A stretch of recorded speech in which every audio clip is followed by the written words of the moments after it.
जिसके जिम्मे जेल की सुरक्षा और विधि व्यवस्था की जिम्मेवारी थी, उसी ने महिला कैदी के साथ गलत कर दिया। रांची जेल का यह मामला देश में सुर्खियों में है। अब हाई कोर्ट ने भी इसे स्वतः संज्ञान लेते हुए डीजीपी और सरकार से जवाब तलब किया है, साथ ही पूरी रिपोर्ट की मांग की है। आम तौर पर माना जाता है कि किसी जुर्म के बदले कानून के तहत जेल का प्रावधान है, जिससे उसे एक सीख मिल सके और दोबारा ऐसी गलती ना करे।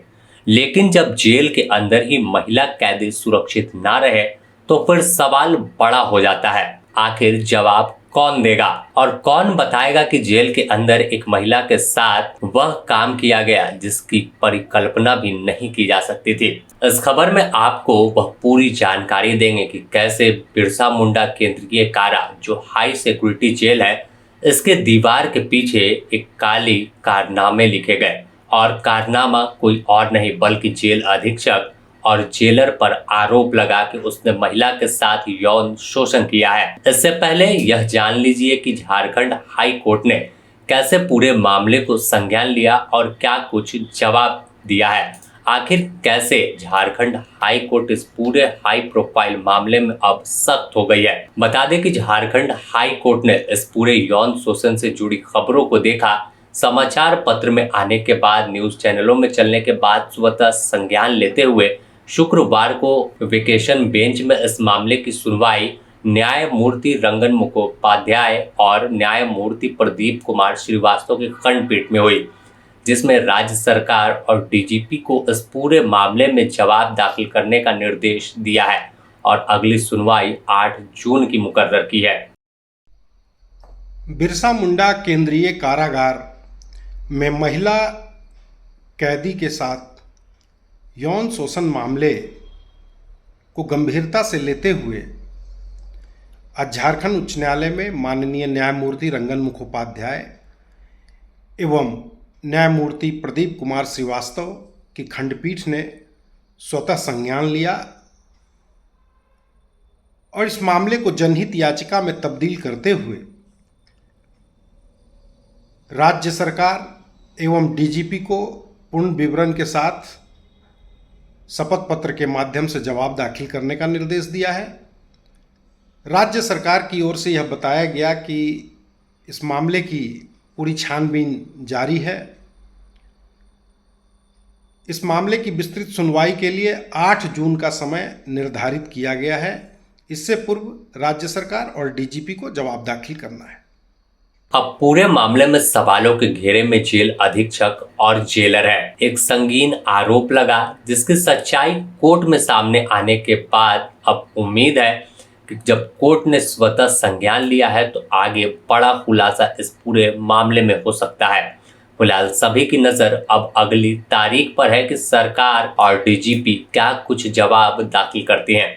लेकिन फिलहाल इस पूरे मामले पर विपक्ष सवाल कर रहा है कि आखिर किसके इशारे पर इस पूरे केस में लीपापोती की कोशिश की गई। इस पीछे की कहानी क्या है और कौन इतना पावरफुल जेलर और जेल अधीक्षक है जो जेल को हुई अय्याशी का अड्डा बना रहे हैं, जिन्हें किसी का खौफ नहीं है। और जब मामला सामने आता है तो पूरे मामले में पूरा जेल महकमा, पूरा प्रशासन गलत रिपोर्ट होने का दावा करती है और एक प्रेगनेंसी रिपोर्ट सामने जारी की जाती है जिसमें बताया जाता है कि महिला प्रेग्नेंट नहीं है। जिसके बाद से सवाल उठने लगा कि आखिर जब कुछ हुआ ही नहीं तो फिर जांच क्यों कराई गई, और अगर जांच हुई और जिस तरह से तमाम तथ्य सामने आ रहे हैं, जानकारी जेल से सामने आई है, तो आखिर ये दो ऐसे कितने पावरफुल लोग हैं और इनके पीछे कौन है जिन पर अब तक कोई कार्रवाई नहीं हुई। चलिए अब इसकी शुरुआत कैसे हुई यह आपको बता देते हैं। बीते 16 मई को एक पत्र नेता प्रतिपक्ष बाबूलाल मरांडी ने मुख्यमंत्री हेमंत सोरेन को लिखा और बताया कि जेल में महिला कैदी के साथ गलत हुआ है, उसे गर्भवती कर दिया गया। लेकिन इस मामले को छिपाने की कोशिश शुरू की गई है और शाम होते होते कुछ ऐसा ही हुआ।